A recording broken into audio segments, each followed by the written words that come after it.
Good afternoon student. तो अब हम चलते हैं कबीरदास।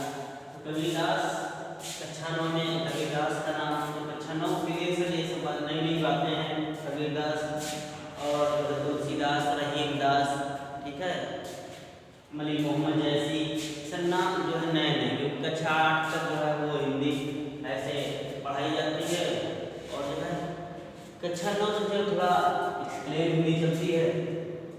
तो इसमें जो कबीरदास का नाम आया, ठीक है, तो कबीरदास जो है ये किस शाखा के कवि, आपको हिंदी साहित्य का इतिहास पढ़ाया गया था, उसमें बताया गया था किस शाखा के हैं, निर्गुण शाखा, ठीक है, निर्गुण शाखा। और निर्गुण शाखा के दो भेद हुए थे, कौन कौन से, ज्ञानाश्रयी और प्रेमाश्रयी, दो भाग हुए थे, ज्ञानाश्रयी और निर्गुण शाखा के। और जो सगुण शाखा के तुलसीदास, सगुण शाखा के दो भाग हुए थे, जो है उसमें हुए थे कृष्ण भक्ति और राम भक्ति, रामाश्रयी कृष्णाश्रयी। तो ज्ञानाश्रयी निर्गुण में भी किसके हैं, ज्ञानाश्रयी शाखा के कवि हैं, कौन है, तुलसीदास, तो कबीरदास। तो कबीरदास जी का जो जन्म हुआ था वो 1398। जब तक के लेसन पढ़ाया जाएगा आपको तब तक के कबीरदास के बारे में आपको बताया जाता रहेगा, ऐसे है ना। तो दो तीन मिनट, 2 मिनट लगभग कबीरदास। और कबीरदास का जन्म हुआ था 1398 ईस्वी में, ठीक है। और संवत जो था, संवत जो है 67 वर्ष जो है आगे पीछे चलता है। 1398 तो 1455 संवत में हुआ था, ठीक है।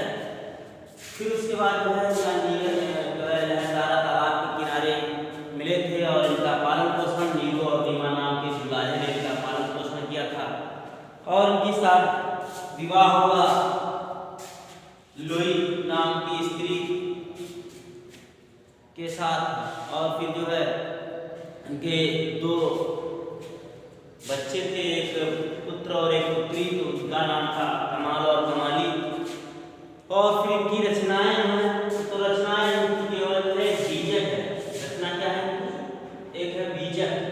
बीजक को 3 भागों में डिवाइड कर दिया गया है, ठीक है, साखी और शबद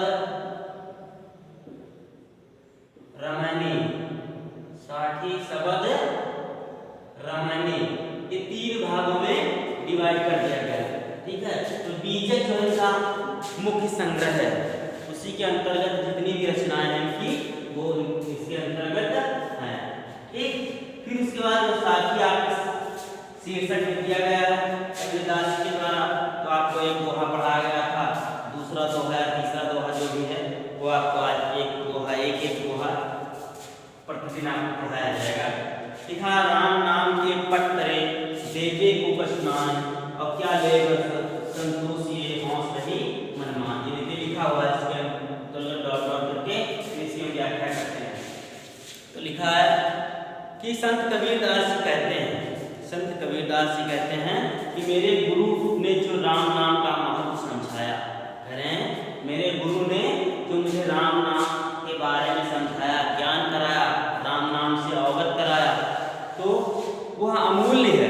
और इस अमूल्य ज्ञान के बदले में मैं अपने गुरु को दक्षिणा स्वरूप क्या दूं, कह रहे हैं मुझे राम नाम से जो है अवगत कराया, परिचय कराया, ज्ञान दिया, तो उसके बदले में मेरे पास देने के लिए कुछ नहीं है, ऐसा कह रहे हैं। मैं क्या दूं, क्योंकि उसके बराबर कुछ है ही नहीं, उस जो है राम नाम के बराबर देने के लिए मेरे पास कुछ नहीं है, ऐसा कहते हैं, उसके तुल्य कुछ है ही नहीं, तो मैं और क्या दूं उनको, ऐसा कह रहे हैं कबीरदास जी। फिर और जिससे मुझे संतोष की प्राप्ति हो, अर्थात कि मैंने उनको कुछ दिया है इसके बदले में। और फिर दूसरी लाइन कि क्या ले गुरु संतोष ये हौस रही मनमान। और कहते हैं मैंने मेरे मन में गुरु को दक्षिणा स्वरूप, दक्षिणा के रूप में देने के लिए प्रबल इच्छा है, बहुत ही मैं प्रसन्नचित होकर के उनको देना चाहता हूँ, लेकिन जो है अभिलाषा है, इच्छा है, लेकिन क्या है वो मेरी इच्छा जो है, अभिलाषा जो है वो मन ही मन रह गई है, क्योंकि ज्ञान से बड़ी मूल्यवान वस्तु इस जग में और कुछ नहीं है। क्योंकि उन्होंने जो मुझे ज्ञान दिया है उससे बड़ी कोई वस्तु है ही नहीं, तो मैं उनको उसके बदले में कुछ दे ही नहीं सकता। इसके लिए मैं इस मूल्य को कभी नहीं चुका सकता हूँ।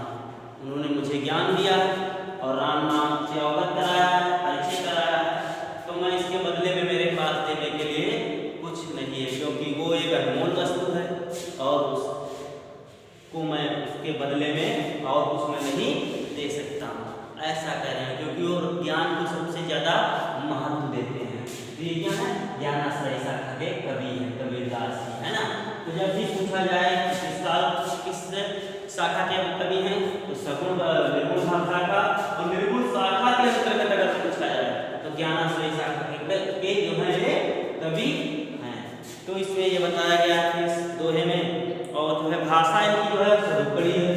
भाषा क्या है, सदुक्कड़ी है, शैली मुक्तक है, गुण प्रसाद है, रस शांत है, छंद जो है वो है दोहा। तो इस प्रकार से इसका जो है काव्य का सौंदर्य हो जाएगा, तो इसको नोट कर लेंगे। एक बार और देख लेंगे। राम नाम के पटतरे देवे को कुछ ना राम नाम को कबीरदास कहते हैं कि मेरे गुरु ने जो राम नाम के बदले जो राम नाम का मुझे ज्ञान दिया है, उनसे परिचय करवाया है, और तो उसके बदले में क्योंकि उन्होंने मुझे ऐसी अनमोल वस्तु दी है, उसको गुरु दक्षिणा के स्वरूप देने में मेरे पास कुछ नहीं है और मैं उसके बदले में कुछ नहीं दे सकता हूँ। ऐसा कह रहे हैं कि मेरे पास देने की तो प्रबल इच्छा है, बड़ी ही अभिलाषा है, लेकिन अभिलाषा मन ही मन में रह गई है और मैं उनको और कुछ नहीं दे सकता। मैं इस कर्ज को उनकी नहीं चुका सकता, इस मूल्य को मैं नहीं चुकाया जा सकता, क्योंकि उसके अलावा कोई दूसरी अनमोल वस्तु है ही नहीं है। तो बाकी का जो है दोहा वो अगली वीडियो में आप देखेंगे।